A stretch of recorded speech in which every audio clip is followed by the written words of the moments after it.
Mapagpalang araw po sa ating lahat mga kakalingap. Kung bago ka pa lamang sa aking channel baka pwede paki-subscribe, like, share. At huwag po natin kalimutan suportahan ang ama ng ating kalingap na si Val Santos Matubang at ang ating Kalingap Rob at Kalingap Boys. At sa pagpapatuloy Carla, isa nangangganap na K-Girls at pinatunayan ito ni Kalingap Rob, inanunsyo niya ito ng pangalawang punta niya sa bahay ni Kalingap Carla.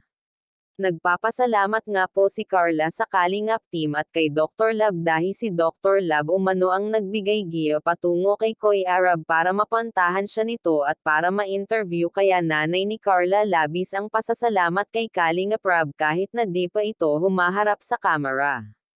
Dahil tatay ni Carla ay isang mangingisda kaya kulang daw ang panggastos nila araw-araw, kaya gumawa-gawa umano itong si Carla ng pagkakakitaan tulad nga ng pagtitinda ng puto para makatulong sa pamilya niya at para may pangbaon sila sa eskwelahan at para na din may pamasahe sila pauwi galing eskwelahan, pero minsan di maiwasan ang makapos sila sa pera kaya nilalakad lamang umano nila pauwi sa bahay galing eskwelahan para lang makapasok. Grabe talaga ang determinasyon nitong si Carla, ang binyansagang puto vendor.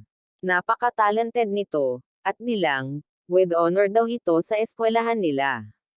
Kaya Kalingap nagdesisyong isama ito sa mga pabahay nila dahil parehong-pariho daw ang kwento nito sa kwento nila Dara at Rose Ann.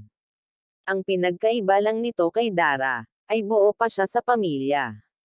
Kaya sandali pa lamang nito sa Kalingap ay marami nang nagbibigay dito dahil kita naman ng mga manunood na sa mabuti naman ginagamit ni Carla ang mga binibigay ni Kalingap.